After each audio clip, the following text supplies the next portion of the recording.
There are moments in life when the world grows quiet, not empty, but pregnant with meaning, as if the silence itself is speaking in a language only the soul can understand.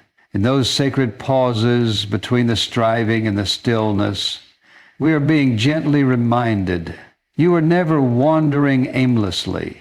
Every detour, every delay, every door that refused to open, none of it was arbitrary. Life, like a great symphony, was even. And you, beloved traveler, are not here by accident. You are spoken into existence with intention. The trials you face, the triumphs you cherish, they are not interruptions to your purpose. They are your purpose unfolding. To act like you were meant to win is not arrogance. It is reverence.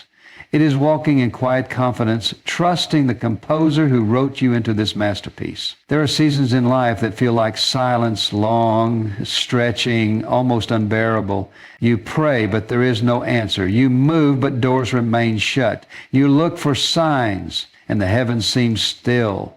And if you're not careful, you might begin to believe that silence means absence, that stillness means stagnation. But nothing could be further from the truth. You see, in the great movements of life, silence is not a void. It's a space of divine preparation. Just as a symphony does not rush from one crescendo to the next without pause, our lives are marked by interludes, those quiet, unseen stretches where the conductor is tuning what cannot be heard by the human ear. It is in those silent seasons that the soil of the heart is being cultivated, where roots deepen and where strength that cannot be shaken is born. Sometimes God hides his hand so that we may learn to trust his heart. Sometimes God hides his hand so that we may learn to trust his heart. And we don't like that. We want action, affirmation, forward motion, but the soul does not grow in noise. The deepest growth happens when no one is watching, when nothing seems to be moving, and yet everything is shifting under the surface. You are being made ready. You are being shaped in the shadows for victories that cannot be carried by the unprepared. The silence is not punishment, it's precision. Think of David in the fields, long before the throne ever called his name. He wasn't winning battles. He was tending sheep, singing to the stars, facing lions with no applause. But heaven was watching, and every hidden moment was part of the making. So when the crown did come, he didn't act like it was a surprise. He carried it like someone who had already worn it in his spirit. Friend, don't despise the silence. Don't rush the quiet. The composer hasn't lost his place in the song. He's just bringing you into harmony with it. Every note, every pause, every rest, it's written with intention. You may not see the movement now, but you can choose to be the movement. Let your faith take root where sight can't reach. Let your spirit say, I was meant to be here, even when your eyes don't understand why. Because in the grand unfolding of God's design, the silence is not the absence of sound, it is the presence of something sacred. One of the greatest lies we often believe without even realizing it is that we're just here. That we've somehow slipped into existence, uninvited, unsure, and uncertain about why we matter. Maybe you've walked through doors that felt too big for your name, or sat in rooms that made you question if you belong there at all. But I want to remind you of something eternal. You were never placed randomly. You were chosen intentionally, precisely, and lovingly. Long before you took your first breath, you were known. Your presence in this moment, in this generation, is not a coincidence. It is part of a larger holy blueprint that stretches beyond what our eyes can see. And when you act like you were meant to win, you're not boasting in your own strength. You're simply agreeing with what heaven already declared over you. There's a quiet power in knowing who you are and whose you are. When you know you've been placed with purpose, you begin to walk differently, not with arrogance, but with assurance. Not with fear, but with faith. You begin to understand that your story fits perfectly into a divine narrative that's been unfolding since the beginning of time. You stop chasing validation, and instead you begin to live from identity. You see, people will try to name you based on what they can see, your past, your mistakes, your limitations. But God names you based on what He designed before the world began. He calls you victorious when you still feel like you're failing. He calls you chosen when you still feel overlooked. And when He places something within you, it's not fragile, it's eternal. The enemy's greatest tactic is not to destroy you outright. It's to convince you you're ordinary. Because if he can get you to forget who you are, he can keep you from becoming who you were meant to be. But friend, you are not a background character in someone else's story. You are a vital part of a divine plan. Your life carries weight, carries beauty, carries calling.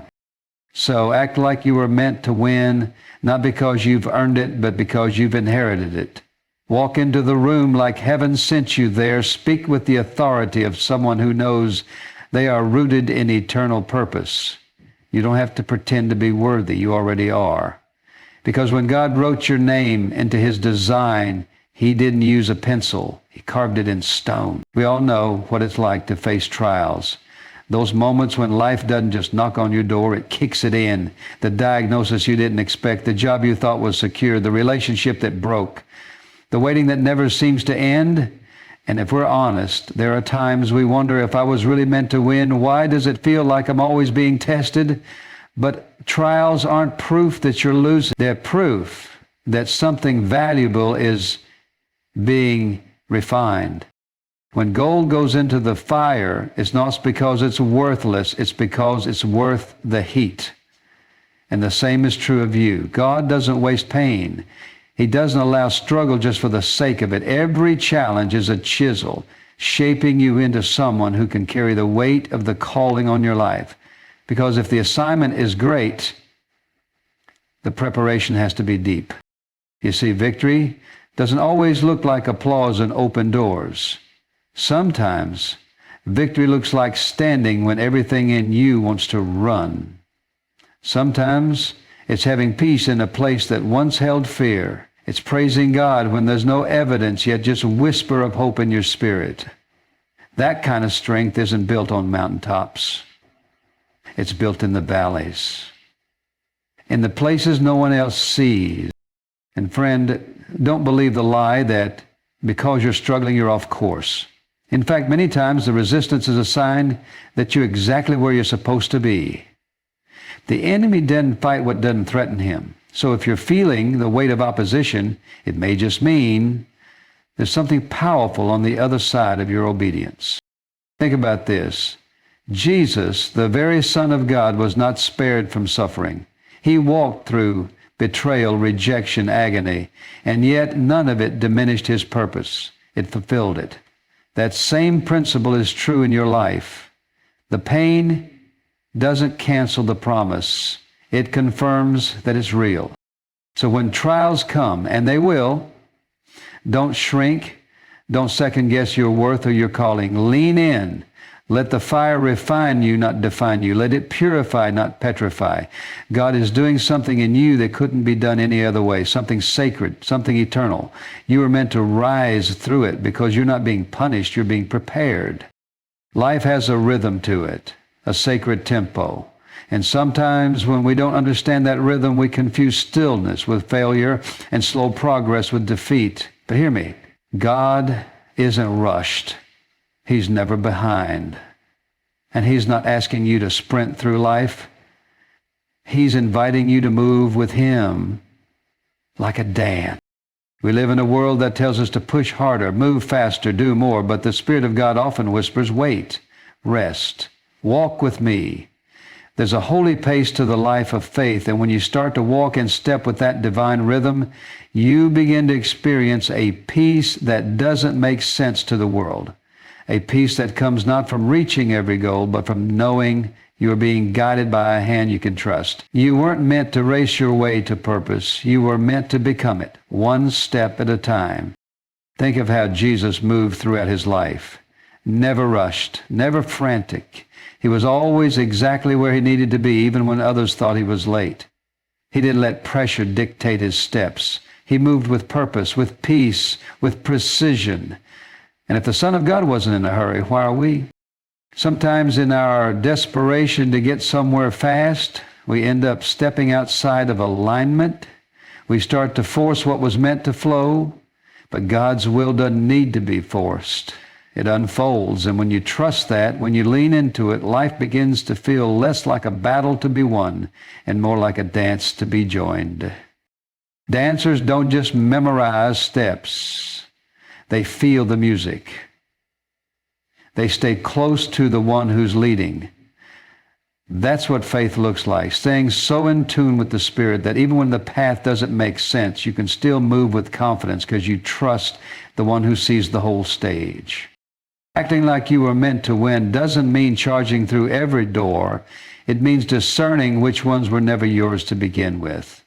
It means having the patience to pause when God says not yet and the courage to step forward when he says now. It's not about momentum, it's about maturity. And sometimes the most powerful thing you can do is wait with grace. Not because you're weak, but because you know that the timing of heaven is never offbeat. God is not just preparing the blessing for you, he's preparing you for the blessing. So take the pressure off. You're not falling behind, you're not missing out. You're moving in rhythm with the one who wrote the music, because when you walk in step with God, you'll always arrive on time, never early, never late, but right on purpose. One of the most powerful truths you will ever embrace is this: you don't have to earn your identity. You don't have to prove your worth. Who you are was established long before you ever performed, succeeded, failed, or even understood your own value. You were formed in love, called with purpose, and marked by the hand of God before you ever took your first step. That's why it's so important to live from your identity, not for it. The world will always try to tell you who you are based on what you've done. But God speaks from a higher place. He names you not according to your performance, but according to his promise. And the more you understand that, the less you'll chase things that were never meant to define you. You don't have to spend your life looking for validation in people, positions, or applause. When you know you were created on purpose, with purpose, you begin to walk differently. You begin to speak with clarity, love with boldness, serve with joy, not to get approval, but because you already have it. You begin to understand that every moment of your life is rooted in something eternal, something unshakable. You see, the enemy can't steal your calling, but he'll try to confuse your identity. If he can get you to forget who you are, he knows you'll start living small, even when you were designed for something big. That's why knowing who you are in Christ isn't just comforting, it's vital. Because when you know you're a child of God, you stop negotiating with fear, you stop second-guessing your place, you stop apologizing for the space you were called to take up. Remember, you were chosen. You were set apart. Not when you had it all together, but before you even knew who you were. God looked at your life in full, every high and every heartbreak, and still said, mine. That's the kind of identity that doesn't shift with seasons, doesn't crumble under pressure, and doesn't waver when life gets loud. So act like you were meant to win, not because you're trying to become someone, but because you already are someone. Carry yourself with the quiet strength of someone who knows they were spoken into existence by a God who doesn't make mistakes. Live from that place, not hustling for value, but walking in it. You don't need a crown to be royalty. You don't need applause to be approved. What you need is to remember who you are, and more importantly, who you belong to. Because when your identity is rooted in eternity, no earthly voice can redefine what heaven has already declared. There's something sacred about confidence, not the kind that demands attention, but the kind that's quiet, steady, and sure. The kind that doesn't need to announce itself because it's rooted in something deeper than circumstances. That's the kind of confidence I'm talking about when I say act like you were meant to win. It's not a performance. It's not a mask. It's a posture of the heart. See, real confidence isn't loud. It doesn't shout to prove itself. It stands tall in the waiting. It moves forward even when the outcome is uncertain. It believes the promise even when the evidence isn't there yet. That's what it means to carry the crown before the victory is visible. It's knowing who you are and whose you are before the breakthrough comes. Think about Joseph, betrayed by his brothers, thrown into a pit, sold into slavery, forgotten in a prison. Everything about his journey said he was losing. But Joseph carried himself like someone who still believed. He didn't need a throne to act like he was chosen. He served faithfully in places that looked nothing like the dream. And that quiet faithfulness became the very thing that positioned him for the palace. Friend, you don't have to wait until everything looks like a win to start living like you were made for victory. That doesn't mean you pretend everything's perfect. It means you carry a steady assurance that says, even if I don't see it yet, I trust the one who's leading me. That's not arrogance, it's worship. It's saying, I believe you, Lord, even here. The world tells you to prove your worth. Faith teaches you to trust your worth. You don't have to hustle to be valuable. You don't have to perform to be accepted. When you know God has called you, you can sit at the back of the room or stand in the spotlight and still carry the same peace, because the crown isn't about the stage. It's about the certainty of your belonging. And when life tries to shake you, because it will, it's that kind of holy confidence that keeps you standing. Not because you have all the answers, but because you know the one who holds your future hasn't changed his mind about you. So don't wait for the applause to start walking tall. Don't wait for the outcome to claim the identity you've already been given. Don't wait for the perfect moment to believe you were chosen. Let your confidence become an offering, an act of trust, a form of worship, a declaration that you believe in the one who authored your story. Because when you carry the crown in the waiting, you show the world what it looks like to trust the King before the kingdom is in sight.